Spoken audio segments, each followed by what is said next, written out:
and welcome to this edition of Behind the Badge. I'm Christy Hopkins, Director of Media and Public Relations for the Harford County Sheriff's Office.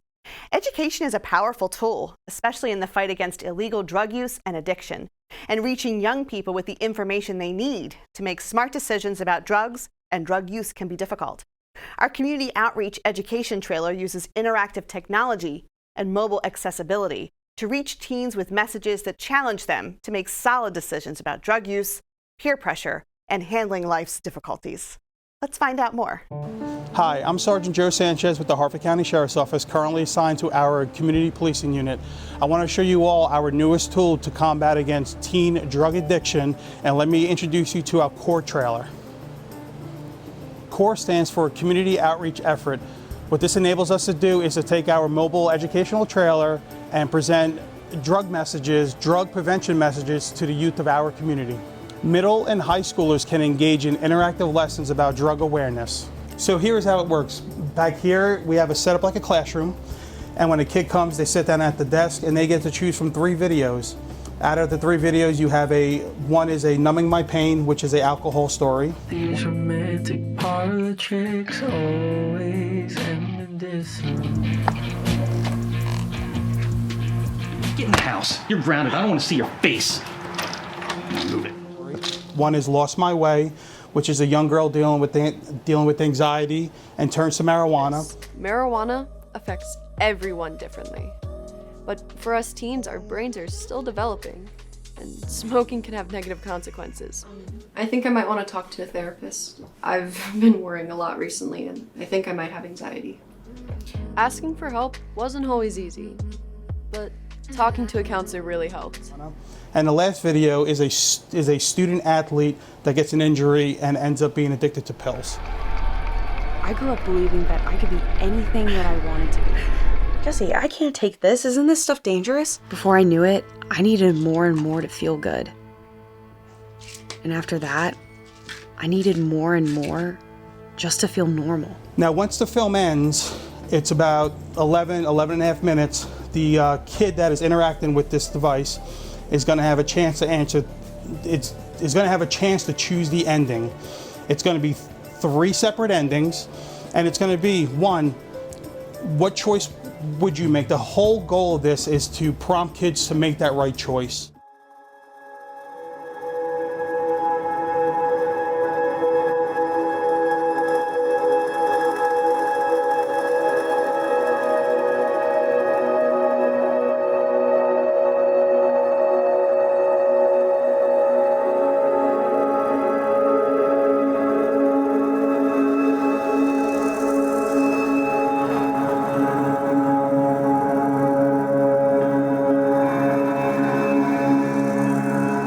The goal is to not do that substance, whether it's alcohol or drugs, but it's also to show them that even if you make that wrong decision at that time, there's still ways to get out of it. There's still people to turn to. It's not the end of the road.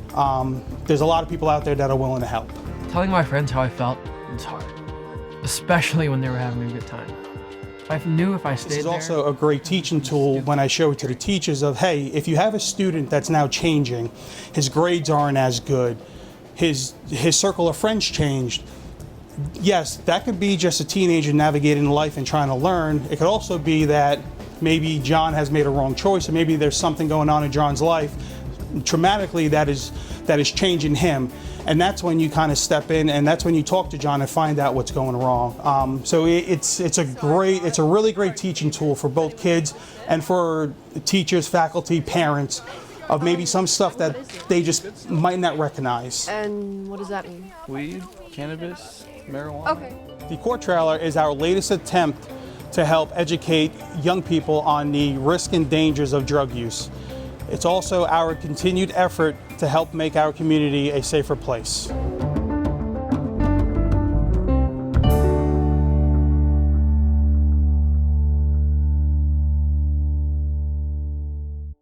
Drug use can have a powerful and negative impact on the safety of drivers and passengers on Harford County roads.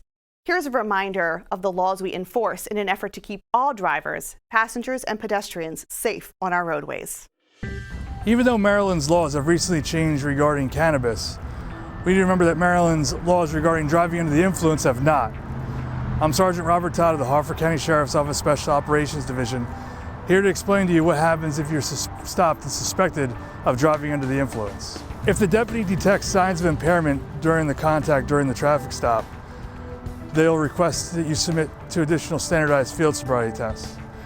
If you perform poorly on those standardized field sobriety tests, you'll be placed under arrest for suspected DUI. Impairment is impairment. That could be alcohol, cannabis, prescription drugs, or illegal drugs. So remember, it's still illegal to use cannabis while operating a motor vehicle on the roadway, as well as passengers in that vehicle. That way, we can all keep Harford County's roadways safer for everyone.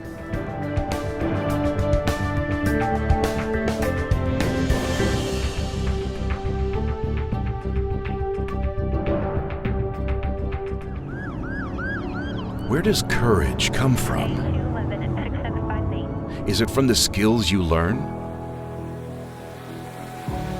The adversity you've overcome? The confidence of doing a job well? To the people you work with and look up to?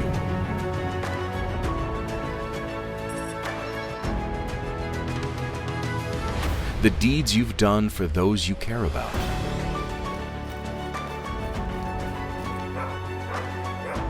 The life choices that made you who you are.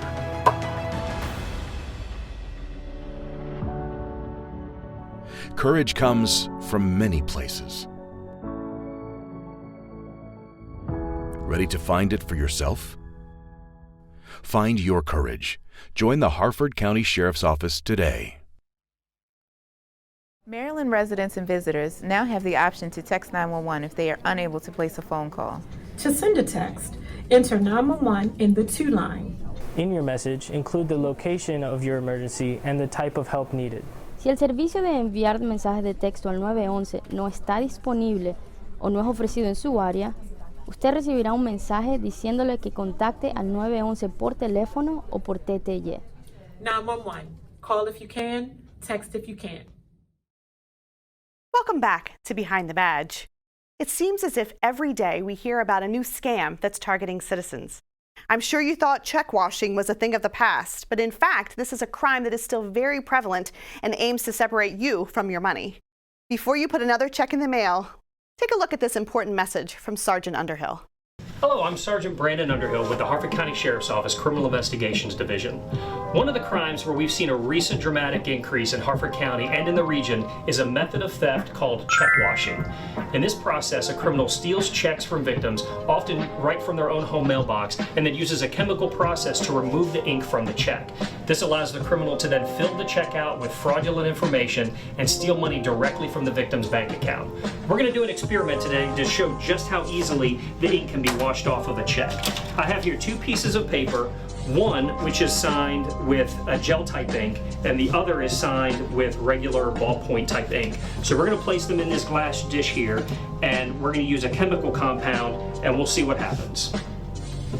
Okay, so we're going to use this chemical compound and we're going to pour it directly on top of our two check representations. And right away you can see a little bit of the ink from the regular ballpoint non-gel has already started to come off. And so then if we gave this more time, the rest of this signature would become almost invisible, but the gel ink, other than some smears and smudges, is going to stay as it is. So then the criminal would just hang these up to dry and would then be able to sign over where this signature line is.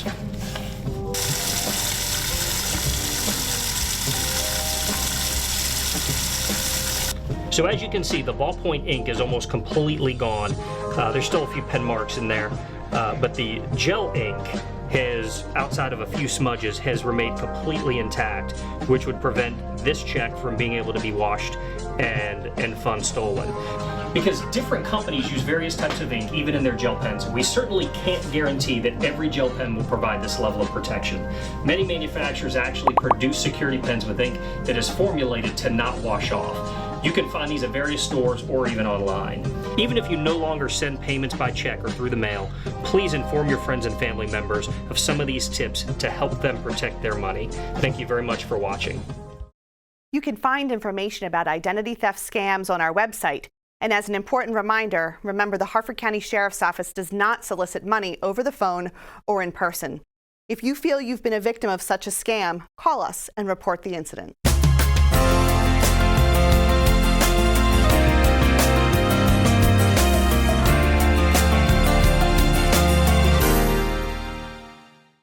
The Harford County Detention Center takes the care, custody, and control of the individuals incarcerated in our facility very seriously, even when they're being transferred outside the detention center. Let's find out more about the Inmate Transportation Unit. Hi, I'm Sergeant Stephen Westfall with the Inmate Transportation Unit at the Harford County Detention Center. Let me tell you a little bit about who we are and what we do. The Inmate Transportation Unit is a unit that's comprised of correctional deputies from here at the Harford County Detention Center.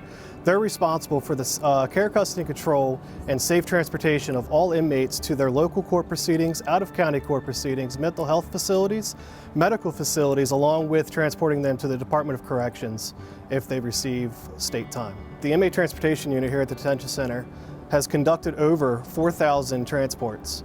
When transporting an inmate is not feasible or required by the courts, we also conduct hearings virtually over our CCTV system here at the Detention Center. Here at the Inmate Transportation Unit, we take pride in our work that we conduct to ensure the care, custody, and control of the inmates at their court appearances, along with keeping the residents of Harford County safe.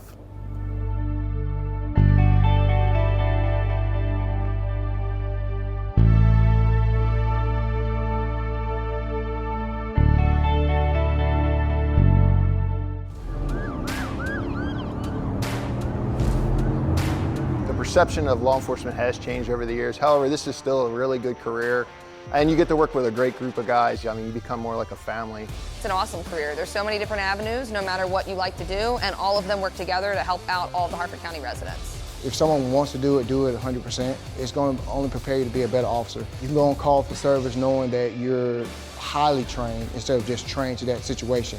The type of work that we do, the quality of work that we do, and the type of respect that we get from the citizens here in our county was actually pretty exciting. What you see on the news is mostly negative when it involves the police.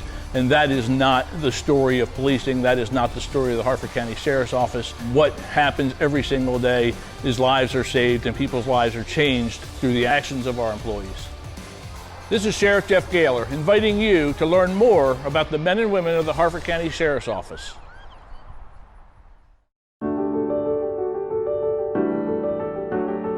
Today, behavioral health issues affect as many as 1 in 5 people, and we have developed the center to provide a single point of contact and access to care if you or a loved one is suffering from a behavioral health crisis. A behavioral health crisis refers to both mental health and/or substance use issues. The very first thing you or a loved one should do if experiencing a behavioral health crisis is call our 1-800 number. This number will connect you quickly to an experienced team of behavioral health professionals who can help you assess your crisis situation and decide what your immediate next steps should be. These steps can include a mobile crisis team visit to your home, coming to the crisis center or setting an appointment for next day assessment, calling for emergency services and going to the closest emergency room, or a referral to another resource in our area. Call 1-800-NEXT-STEP when you need help, and please visit our website to learn more information about the services we provide. The safety of our beloved pets can become an issue when the temperatures drop and snow falls. That's why it's so important to take steps to protect our four-legged friends when they're not inside, and also to know the laws that are in place to guide us. As we bundle up and get ready for the colder winter months, we have to keep our pets' safety and comfort in mind as well. I'm Officer M. Krejci with the Harford County Sheriff's Office Animal Control Unit, and I'm here to talk to you about keeping your pet's safety and comfort in mind in the colder winter months. According to Harford County law, any dog or cat left outside needs to be provided with proper provisions, which includes a doghouse that's elevated at least 4 inches off the ground. It also includes and needs a covered entrance, meaning like a piece of tarp or something over the entrance where that blocks the wind, Or take the doghouse and turn it in a way that keeps the wind from blowing inside the doghouse, which means maybe putting it up against your house and giving the dog only enough entry to get into the doghouse, and the house acts like a wind block. That will be proper provisions as well. During the months of October through April, you must provide dry bedding such as straw inside the doghouse. That is for dogs and cats again. We recommend straw or dry leaves because they dry out quickly. We do not recommend using blankets or any kind of bedding of cloth bedding because they get damp and freeze during the winter months and will not keep your animal warm. The doghouse has to have a roof, a floor, and 3 sides. Along with provisions like a doghouse and bedding, I also remind you that you have to provide fresh, unfrozen water during the winter months. Sometimes that means going outside twice a day to dump out the frozen water and put in fresh water. If you're found in violation of our provision laws, you can be given a citation, and if you're continued to be found in violation, we can take you to court for animal neglect. You can find these and the rest of the Harford County Animal Control laws online at harfordsheriff.org. The shelter provisions will be listed there in detail. By following these tips and laws, you and your pet can enjoy the beauty of wintertime safely and in comfort.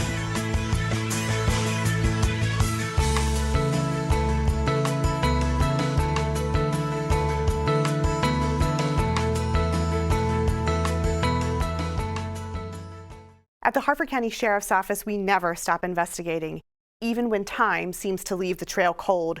We continue to routinely review past cases, always in an effort to bring peace and justice to the families who've been affected. With that in mind, let's check into our cold case file. On Tuesday, March 17, 1981, 38-year-old Marlene Hayes was found murdered in her home on Ponderosa Drive in Bel Air.